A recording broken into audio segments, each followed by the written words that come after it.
and welcome to the Quiet Riot, where we talk film, television, and media. I'm Ainsley, and today we're talking The Thin Man, adapted from a novel by Dashiell Hammett that was released the same year that the film was released in 1934.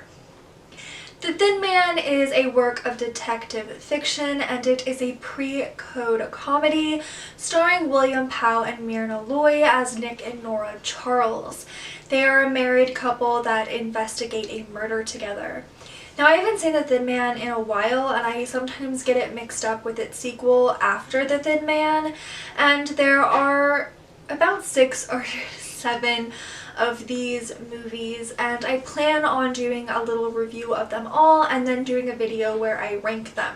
I was really glad to give this one another watch, as it's a very fun romp and it's fast paced, it's not very long, so if you just want to have like a random movie night in the middle of the week, this is a good place to start. While the Thin Man moniker is often attributed to Nick Charles, played by Powell, it actually represents the man that they are looking for throughout the movie, but as the films went on, the Thin Man moniker was attributed to Nick Charles. The film was directed by W.S. Van Dyke from a script by Albert Hackett and Francis Goodrich. The film was produced by Hunt Stromberg, with cinematography from James Wong Howe. The film was edited by Robert J. Kern, with music by William Axt, through the production company Metro-Goldwyn-Mayer. After a man goes missing, there are 3 murders that are attributed to him, and Nick, along with a lieutenant,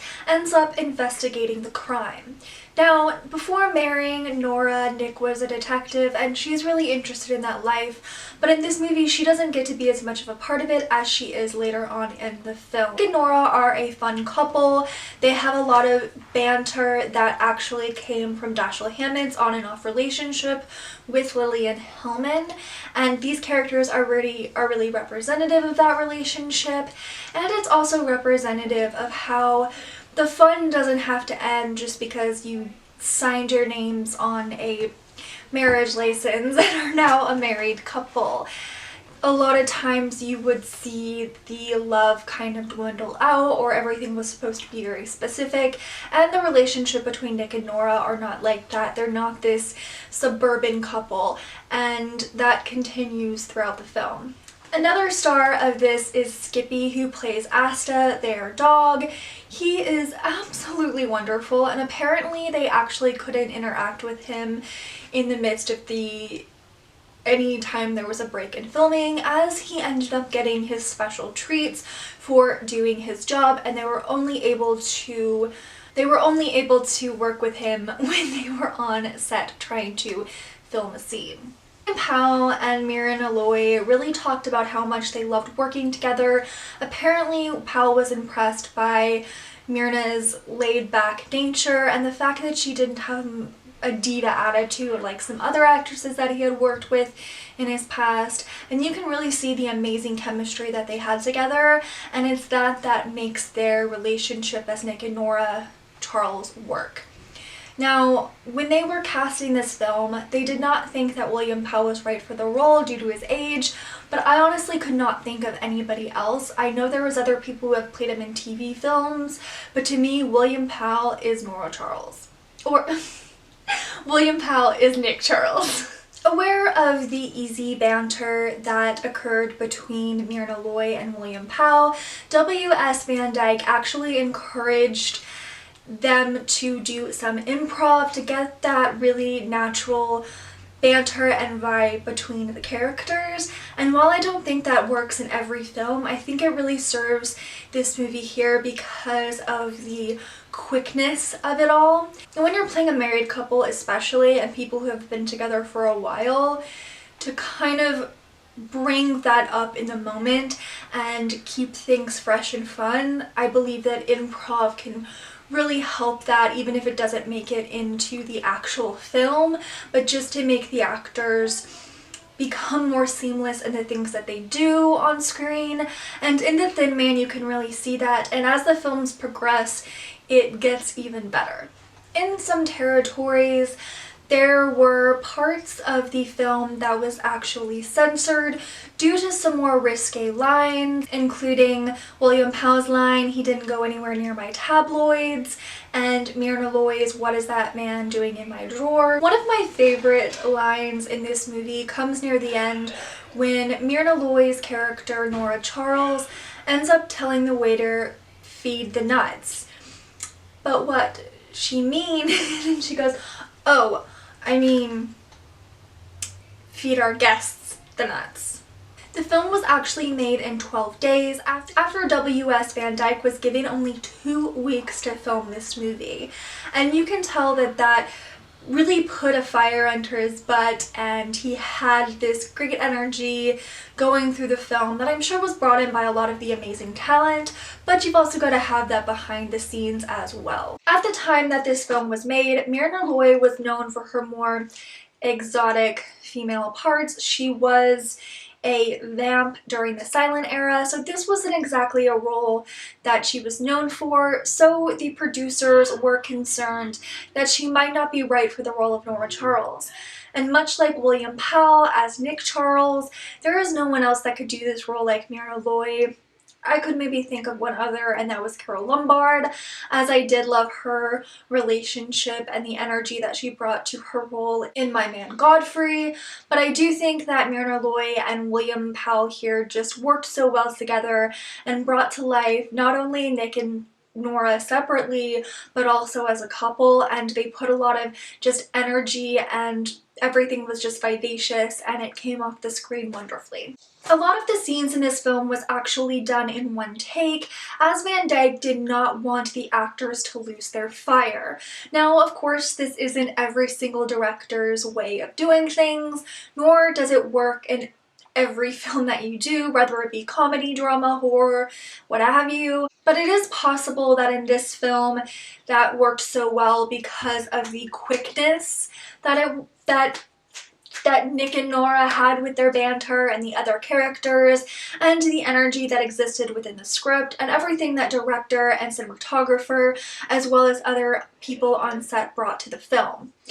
Now, that is where I believe personally that the improvisation really helped out, because it allowed the characters or the actors to bring some of their own energy to these specific characters that they might not have thought to otherwise before, and it really becoming their own in a way that isn't just a character on the page or a character created by Dashiell Hammett, that Nick really became William Powell's and Nora really became